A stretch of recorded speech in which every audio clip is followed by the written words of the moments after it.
Hey guys, Tommy with Studio Sense. Hope you're having a great day so far, and I'm really happy that you stopped by because today we're going to be taking a look at a brand new release.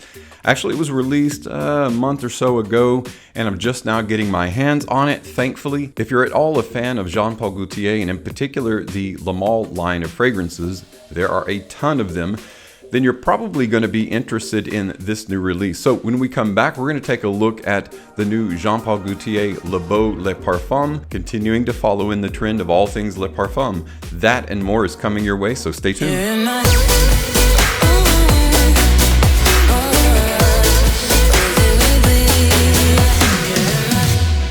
Welcome back everyone, and welcome to my first impression of Jean-Paul Gaultier's brand new release, Le Beau Le Parfum. Back in 2019, Jean-Paul Gaultier commissioned Quentin and Sonia Constant in the creation of a fragrance called Le Beau. Le Beau is a flanker in the Le Beau line of fragrances. It is a very beachy, coconut fresh kind of fragrance. If you're at all into fragrances with kind of a beach vibe to them, then you'll probably really enjoy Le Beau. I know I certainly do. I've talked about it, I've had it in lists, I've worn it this summer quite a bit actually, as you can see.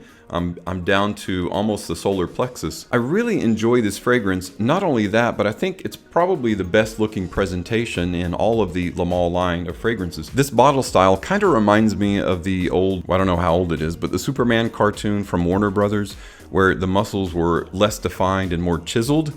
I like that chiseled look. It's just kind of as a stylized bottle torso, it just looks better sitting on the shelf, and it catches light a little bit better. Overall, it's not a huge difference, but it's just enough for me to kind of prefer this particular bottle style. So I do like that about Le Beau, and of course you've got the gold leaf covering the private parts there as an indication that it's actually Le Beau and not another flanker. Again, very beachy, very summertime, very coconut, very suntan lotion. If you like that, if you're into that, then you'll probably really enjoy Le Beau, and it actually performs really well. So today we're going to be taking a look at a brand new release in this line. It is Le Beau Le Parfum. I went ahead and unboxed it, and as much as I like these presentations, one thing I don't like about the Le Beau line of fragrances is the actual carton that it comes in. For you to get to the bottle, you pull off the bottom and you pull out the entire fragrance from the bottom, and it actually sits on that part of the can. You can actually sit it on your shelf like that, or you can remove the bottom and just set it on the shelf like this. You can immediately see some of the differences. The bottle is much darker, so you've got this really cool gradient. It starts out almost absolute black here, a very dark green black, and then it gets just a bit lighter as it goes down through the torso into the pelvic area where the gold leaf is, and that's where it's lightest. If you have a little bit of light shining through it, you probably can't see that. There's not really any light in the background to kind of show you the difference there, but it does have a really cool gradient effect, and that overall makes this probably the best looking Le Beau bottle out of the two. Just like the previous Le Beau Le Parfum has the gold atomizer with the pull pin here that will protect you from accidental sprays. Overall, excellent looking presentation. Again, my absolute favorite in the torso line of fragrances by Jean-Paul Gaultier. Le Beau Le Parfum is the darkest, more rich and complex looking. Speaking of complex, is this a true Le Parfum? Is it just like the Eau de Toilette and just deeper, darker, richer, and longer lasting, as you might expect a Le Parfum? Or is it going in a divergent area? What are the notes that make up Le Beau Le Parfum? Jean-Paul Gaultier's Le Beau Le Parfum features top notes of pineapple and ginger, with heart notes of iris, coconut, and cypress, resting on a base of tonka beans, patchouli, sandalwood, and ambergris. There you have it. The basic formula, overall premise of the fragrance still remains coconut oriented. So it seems to be, at least in formula, a true Eau de Parfum or Le Parfum version of the original. The notes that make up the Eau de Toilette Le Beau are basically bergamot opening, coconut palm wood in the heart, and then tonka beans in the base. While it doesn't specifically state coconut palm wood in the heart of this, we'll take coconut. We're not going to break down in infinite detail the anatomy of a coconut, so we'll just call it coconut. Now, this is considered a woody aromatic fragrance or oriental fragrance. So let's give it a spray and get an overall idea of the aroma, the power, and the presence of Le Beau Le Parfum. Atomizers are fantastic.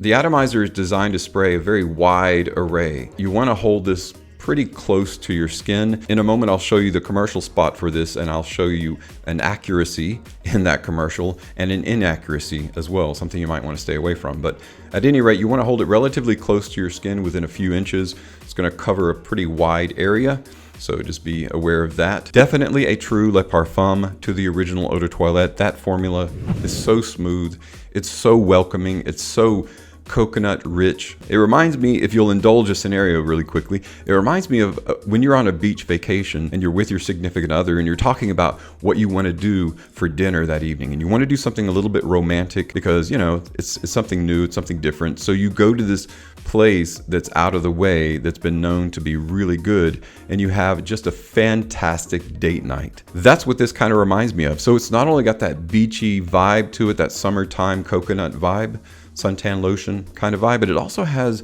kind of a sexy undertone going on as well. There's a good bit of vacation in the top, a little complexity in the heart, and quite a bit of seductive, sultry, sexy in the base. So that's my overall quick assessment of Le Beau Le Parfum. In the annals of leisure casual fragrances, I think it's going to stand on its own, as well as being just a great addition to the date night fragrance collection. Here's the commercial spot. Basically, it shows a model kind of indulging in some sprays of Le Beau Le Parfum.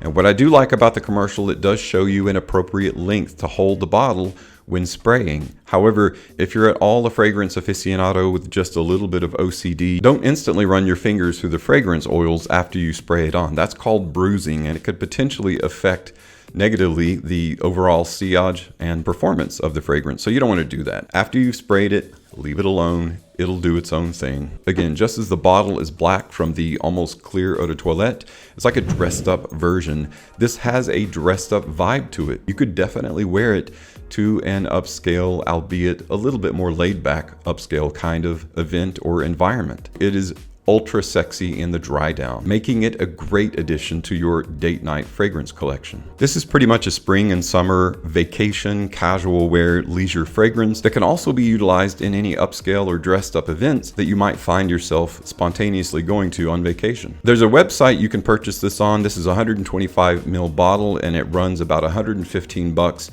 on beautytheshop.com. There are other fragrance websites that you can get it for a little bit less, like Sabina, but I don't have any experience with them. I have plenty of experience with Beauty the Shop, kind of a weird name, but they are decently quick in terms of shipping. They're not in the US, so that's why you can find fragrances that aren't in the US yet and get them shipped to you. It does take a little bit of time, but they're very good with their customer service, and their prices are on par with most websites. Well, keeping in mind that most Jean Paul Gaultier fragrances don't drop tremendously when they hit discounters, if you're at all interested in adding to your JPG Le Male collection, you can definitely wait to see how much it's going to drop. But again, it usually doesn't drop a tremendous amount, but it takes a while for it to get there, especially when something isn't immediately released in North America. But I definitely think if you're a fan of Le Beau and you like that coconut overall tonality, you're going to want to own this, because it is definitely a deeper, richer, more impressionable experience overall than the Eau de Toilette Le Beau. Well, that's it for my first impressions of Jean Paul Gaultier's Le Beau Le Parfum. I think it's a great fragrance, and I'm a big fan of Le Beau and any coconut fresh fragrance that does it really well and kind of stays away from smelling like it's got SPF 50 in it. It's a reminder of that kind of suntan lotion, but it doesn't smell like it. I've described lots of summer fragrances as vacation in a bottle, and it doesn't get any closer to that than this. Thanks so much though for stopping by and checking out today's first impressions video, and as always, thank you so much for your support on my channel. I'm Tommy with Studio Sense, and I'll see you tomorrow.